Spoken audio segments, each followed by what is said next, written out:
Time now to take a fresh look at Indeed job postings with our chief equity strategist and economist, John Blank. John, data out at the beginning of June shows Indeed job postings falling steadily compared to pre pandemic levels. What do you make of this? Terry, I would tell you that relative to February of 2020, which was the month before the COVID pandemic started, job listings or new job listings in the United States are 2 to 5% above that level. And it's been, as you spoke to, steadily falling for a good 2 years. But this is classic pattern that would support the Fed's thesis that they are engineering a soft landing because it's going down very measuredly, slowly, and they're now 2 to 5% above the COVID level, which means that if they do manage to cut rates once or twice this year, that's going to just kind of continue that slow path to even with where the market was in the pre-pandemic era. So, of particular note are the California job postings. Now, is that a bellwether state for job postings?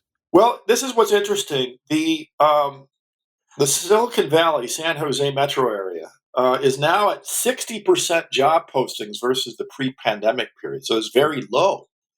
And the reason for that is, as far as I can tell, is they had a huge surge in job postings during the pandemic itself. People were, the big tech companies hired a lot of people, and a lot of people kept those jobs afterwards through this period. So, again, we're talking about job postings, job openings, not hiring and firing. We're talking about people looking for new people. So, I think what's happening with Silicon Valley is there's really a lot of people hired big and are now just riding out on a big horde of people they hired back 3, 4 years ago.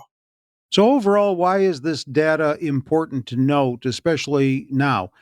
Might we see negative monthly jobs numbers in the second half of the year because of it? Well, this is the thing. What often happens now, we get down to this level of where the unemployment rate, household unemployment rate is going sideways at 4.2%, and we're getting kind of steady state job additions.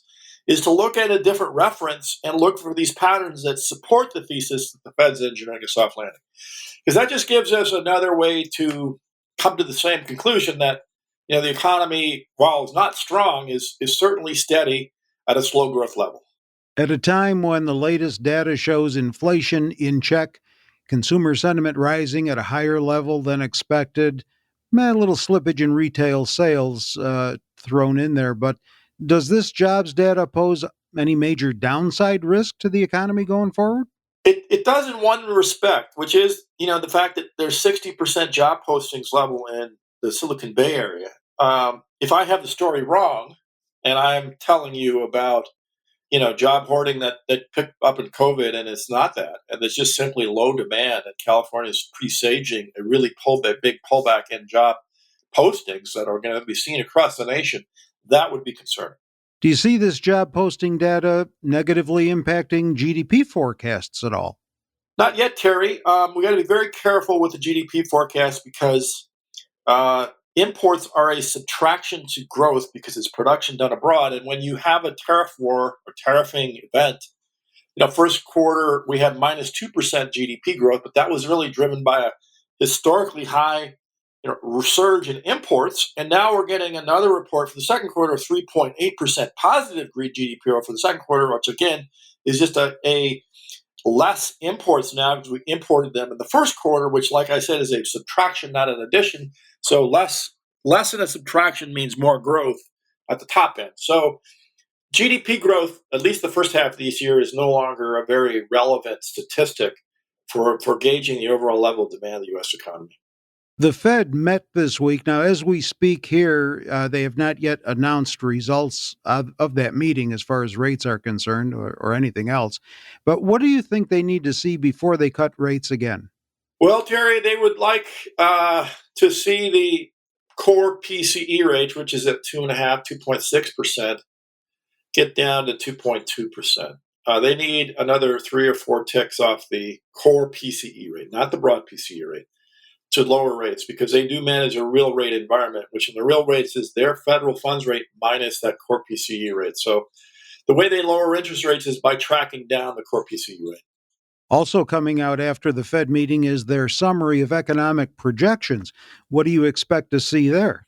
Well, the issue is that March projections, put two 25 basis point cuts, one in September, one in December for this year, and two more next year. So is speculation that this year will go to one, thoughtful cut, maybe in September this year, because the progress on inflation is just not as great because of the tariffing that's taking the prices up. That's the big question in the market right now. Against this backdrop, John, does the second half of the year pose other major questions regarding the economy? Well, of course, we now have an aerial war between Iran and Israel, which can cause a lot of fluctuations in oil prices, which is the broad inflation rate.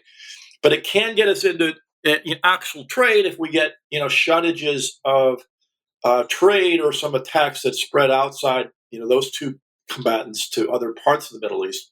So we've got that going on, and we also have the bond markets worry about the packages of spending and tax increases or tax cuts that are going to potentially put out a lot of treasury issuance in addition to what we already have, and that could push up bond market rates. Yeah, I was going to ask you about the implications of the Israel Iran airstrikes. Aside from oil, any other major damage to the U.S. economy? Not yet, Terry. We will ultimately have to sit back and watch this because it won't be days, it will be weeks. And that is the problem here is nobody really knows, just like I've so much other, we're compounding the uncertainty of things we don't know. And this is just another part of that.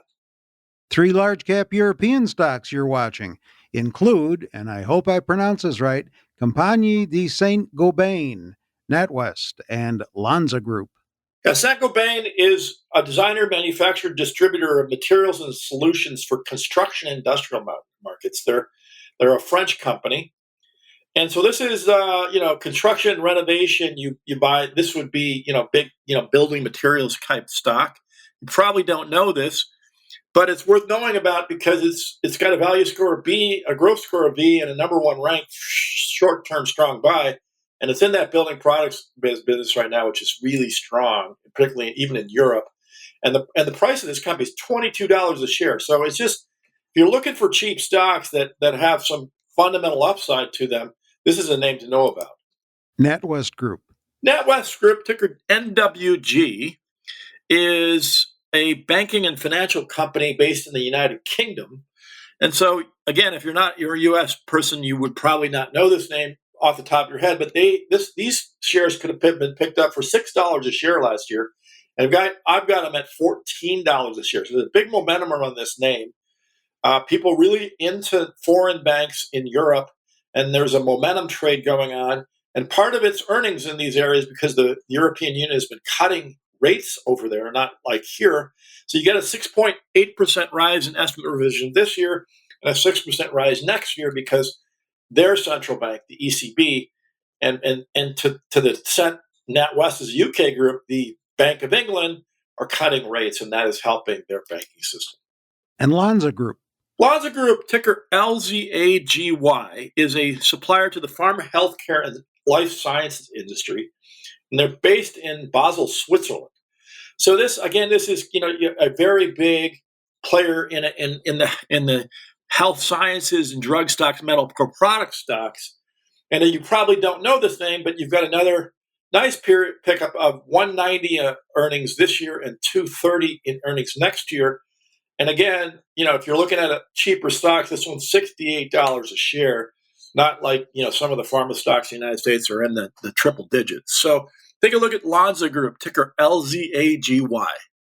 Our chief equity strategist and economist, John Blank, on job postings and the economy. With John, I'm Terry Ruffalo.